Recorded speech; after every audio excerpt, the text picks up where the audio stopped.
Hello, I'm Annabel with Journey for Earth, and I'm honored to be here today with Jim and Jamie Dutcher, who for over 20 years have studied and documented wolf behavior. Hello to you both from sunny California. Thank you so much. Hi, Annabel. Thank you so much for joining me here today. So I'd like to go straight into actually what you both experienced in the 1990s. I know you lived and filmed a group of wolves called the Sawtooth Pack. You had a 25-acre wolf observation camp set up in the Sawtooth Mountains, I believe in Idaho, and you made 3 films about this experience, won 3 Emmys, which is amazing. How did this all come about, that you were able to observe them in this way, and how did you gain their trust? Well, wolves are misunderstood animals, and I've always featured animals that people don't know very much about. And the wolf was sort of persecuted. We wiped them out, and then they were reintroduced. And so we wanted to get into the life of wolves, not how they killed and traveled long distances, but the social life of wolves, how they got along as a family. And that's what we did. We lived with these wolves. We raised them from puppies, bottle-fed them from the moment they opened their eyes. And we were able to get into their lives and understand their family structure. So they knew you really from the minute they were born. Yes. Yes. And, it's interesting because all behavior studies done on wolves in order to see their social behavior are done with captive packs in enclosures of 1 to 3 acres. So we had the largest enclosure in the world, 25 acres. And even though these wolves were familiar with us, they were in no way pets. We couldn't ask them to come. They wouldn't do anything for us. Everything was on their terms. They chose to come to us if they wanted to. We couldn't go to them. And what is the most important message that you would both share about the wolves, having lived with them? That they're social animals, that they get along as a family. They raise and educate their young. They take care of their injured. They're very similar to dolphins, whales, elephants, the other social animals, that they live in families and they care about each other.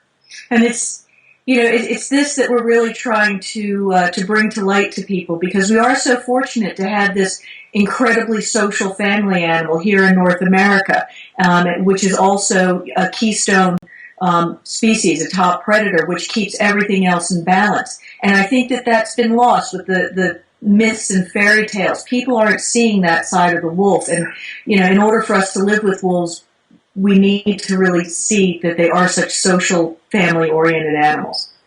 I read that they have a very important part in maintaining a healthy ecosystem, which is, you briefly just mentioned that. How exactly does that work? How do they do that?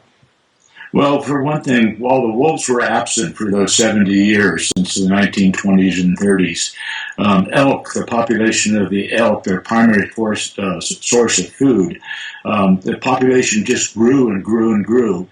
And when there's nothing to prey upon them, they just linger. They browse and suppress the growth of willows, aspen, and cottonwood trees. Now, with the reintroduction of wolves, the elk have had to move on. They redistributed because they have a fear of being preyed upon. So they're now much more alert, and they prefer higher ground and other places where they feel safe from the wolves. But what has happened is back where the elk used to be, now that they've moved on along the rivers and streams, the vegetation has come back. And this has benefited so many different species, like trout. The shade of the trees cools the water, making the habitat better for trout. Now there are more and bigger fish. But there are more beavers, there are more songbirds. There's just a lot of benefits in having wolves back. Yeah, it's amazing how it has a knock-on effect with everything, how it's all connected, isn't it? It's pretty intricate, but simple in a way. It is, and we always think, we'll just take this out of the ecosystem and everything will be fine, or that, and it might look fine on the outside, but it's really, these systems are struggling, and it really is the wolf actually is the only predator in North America that keeps elk moving. I mean, that's what they were made to do, so they don't linger, they don't develop the disease, which is good for the land and good for the elk, and which just makes everything better. From the top down to the bottom up. But this irritates a lot of hunters because the elk are a lot more difficult to find these days. But they're actually just as many as there were before.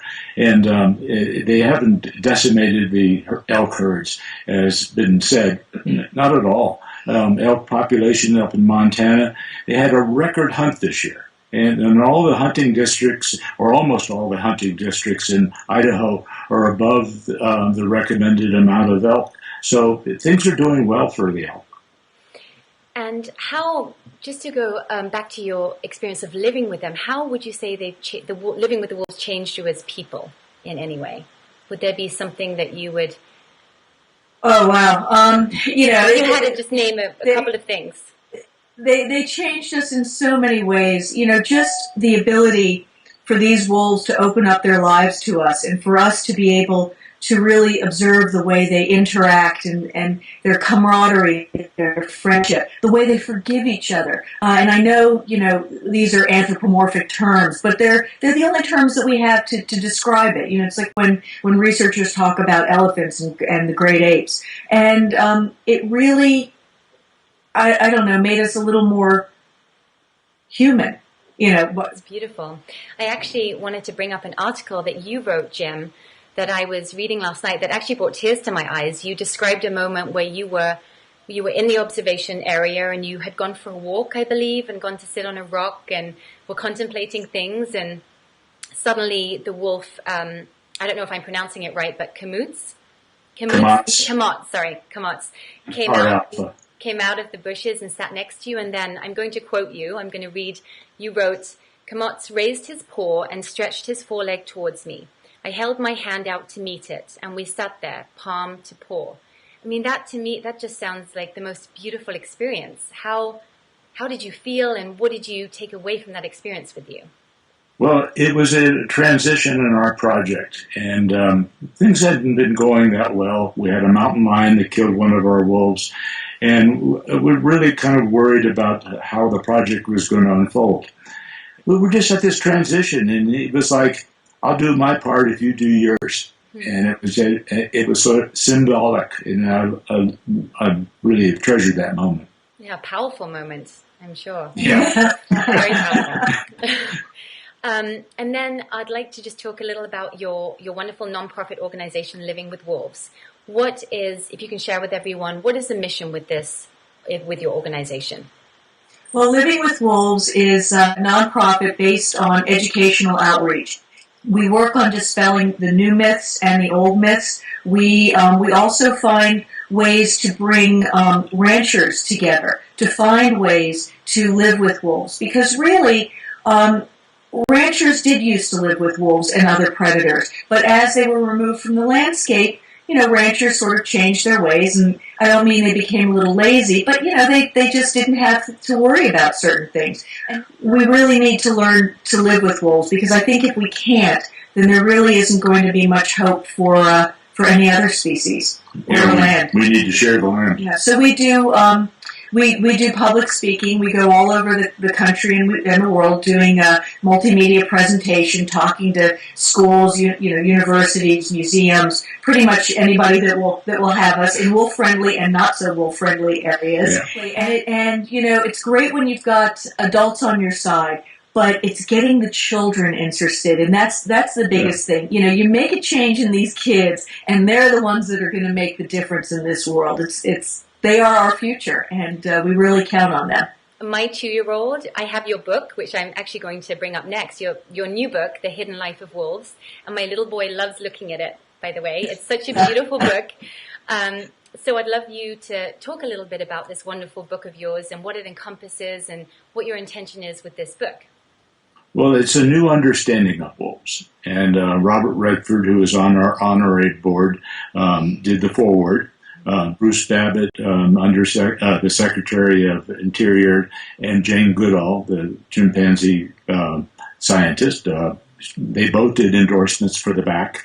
It points out all the work our advisory board is doing in the field, ranchers, hunters, scientists, biologists.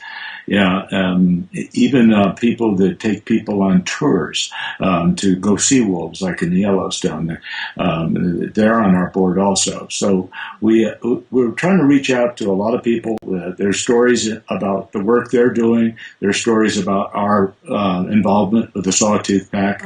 We have a whole section on really what wolves are all about, what makes up a wolf family, and how they communicate with each other, and then we have a section on it's called the Trail of the Wolf, and it really takes us through how we lived with the wolf, and then through the wolf created the dog. We evolved together by domesticating the wolf into the dog.